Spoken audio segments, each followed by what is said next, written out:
Voici sur la gauche le moineau.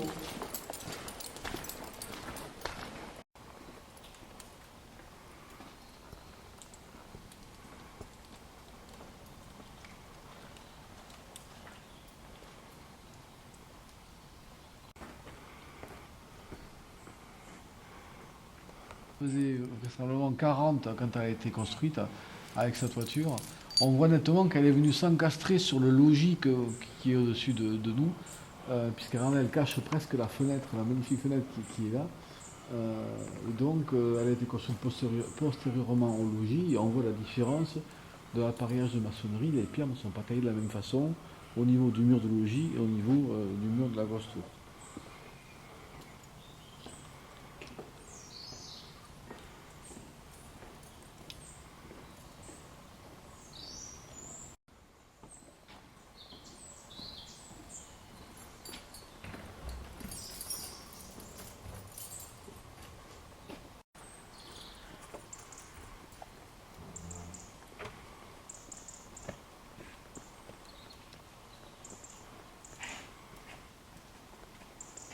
Là, le passage de piège, ça s'appelle la chicane. Là, on est sur le côté sud-ouest.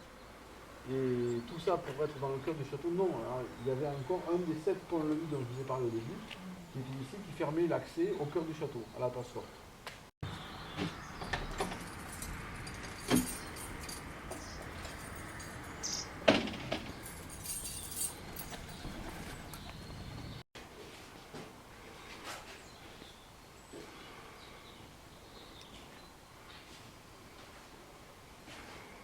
Exposé à sa mort le 21 décembre 1788.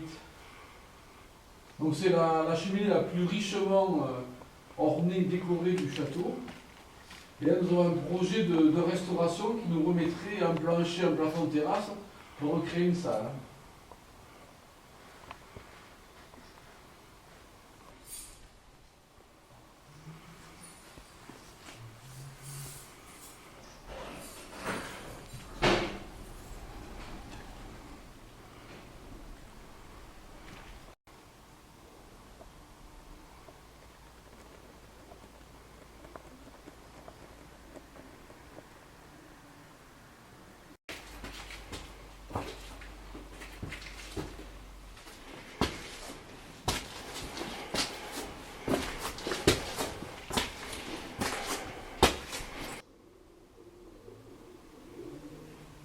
Donc elle a été complètement restaurée en quelle époque? Début 80, 1980. D'accord.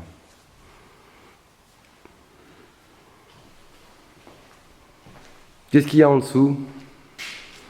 En dessous, c'est une cave. À l'époque, c'était des planchers bois, entre les différents niveaux. Pas obligatoirement, il y avait vraisemblablement des tomates en terre comme ceux-là, mais plus rouges, plus teintés. Comme le plafond, il était vraisemblablement polychrome et pas marron comme nous l'avons là.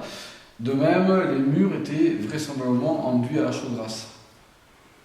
Le tableau qui est derrière vous, alors c'est une peinture, oui. Oui, qui représente Bonaghi au XIXe siècle. Elle est particulièrement intéressante parce qu'on voit l'état du château qui est assez dégradé et on voit surtout le village qui est un joli petit village. Et maintenant on a un peu la situation inverse. On a un château qui est en meilleur état qu'il n'est sur la peinture et un village, certaines des bâtisses que vous avez sur le tableau ont entièrement disparu, ne figurent plus dans le village que vous pouvez voir en descendant du château. Nous allons passer dans la salle à côté, où vous allez pouvoir voir les fameux graffitis dont je vous ai parlé. Donc 1714-1782.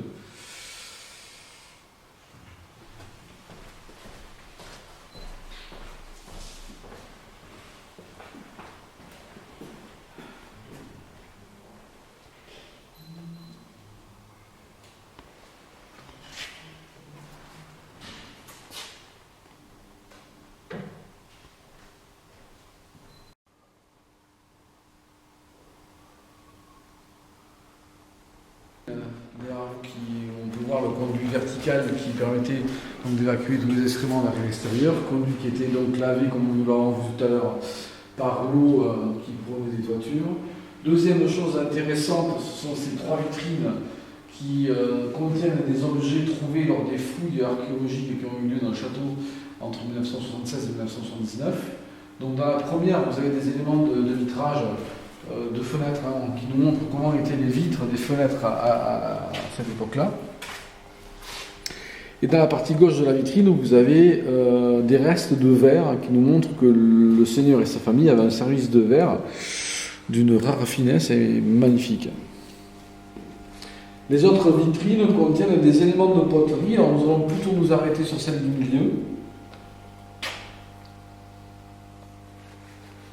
Donc celle-ci contient diverses pièces intéressantes. Première pièce, un réchaud qui servait à contenir des braises. Donc on voit qu'il a été partiellement reconstitué, datant de la fin du 15e. Une petite céramique servant à faire chauffer le liquide. Ensuite, ça va peut-être intéresser la demoiselle, vous avez un jouet, c'était une petite marmite qui nous montre qu'une petite fille jouait à la dinette dans le château. À côté, vous avez un pot à onguent, donc certains bombes pouvaient être contenues dans cette petite pièce de poterie. Une céramique servant à sevrer les enfants, et enfin l'ancêtre de notre gourde, une gargoulette qui permettait de contenir du liquide. Dernière chose intéressante dans cette pièce, donc, parce que je vous en ai annoncé 3, il s'agit des graffitis. Graffitis que l'on va retrouver essentiellement sur la partie du mur situé juste à côté de la fenêtre, mais sur toute la surface du mur, on va retrouver donc des écritures, des dessins, des poèmes datant donc du 6e, 7e siècle. Donc on peut voir sur la gauche, au-dessus, vous voyez Séqui, au-dessus, un peu à droite, vous avez un lion. Vous avez les signatures des descendants de Béranger de Roquefeuille. Vous avez donc des poèmes, il y a un poème grivois dans les pattes du lion. Vous avez là-bas sur la droite le carré magique, qu'on retrouve notamment à Pompéi. En dessous, qu'est-ce qu'on a là? Vous avez ici des signatures des descendants de Roquefeuille, W. Roquefeuille, ici aussi. Et pourquoi ils s'amusaient à faire des graffitis sur leur mur? C'était leur livre d'or, c'était, on dit bien aux enfants de ne pas faire pareil chez eux en ce moment, mais là c'était un honneur d'avoir une signature célèbre sur le mur, d'avoir un beau dessin, un poème, donc ça peut aussi être un jeu. Il peut s'agir ici effectivement d'un jeu, il fallait peut-être deviner quelle était la lettre manquante. Et là il y a des dates apparentes là, dans les graffitis, oui. Les dates ici sont dans une des pièces au-dessus, vous avez. Ici, vous avez surtout des signatures et des dessins. Je n'ai pas souvenir d'avoir une date. Ici, il y en a une. Voilà.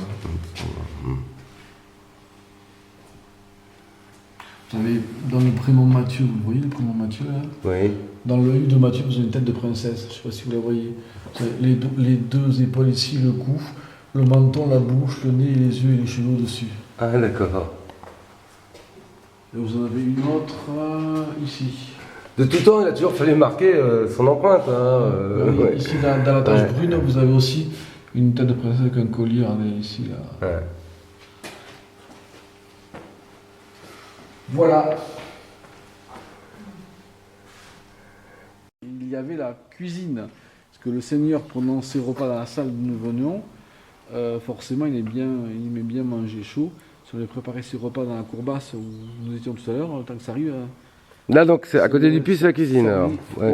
Mmh. Voilà, alors qu'ici, effectivement, ici, il y avait l'entrée. Là, voilà, l'entrée était là. Vous imaginez le mur qui est fenêtre et cheminée. Et donc, c'était là qu'on préparait les repas pour qu'ils soient servis dans la salle seigneuriale d'où nous venons.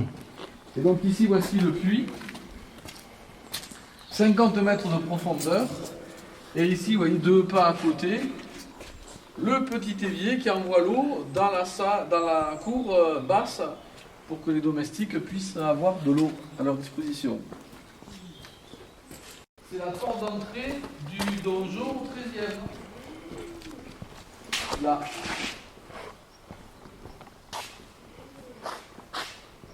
Et c'est pour ça que lors de la restauration, on a bien fait une porte et pas une fenêtre. pour montrer que ce n'était pas une fenêtre mais la porte d'entrée.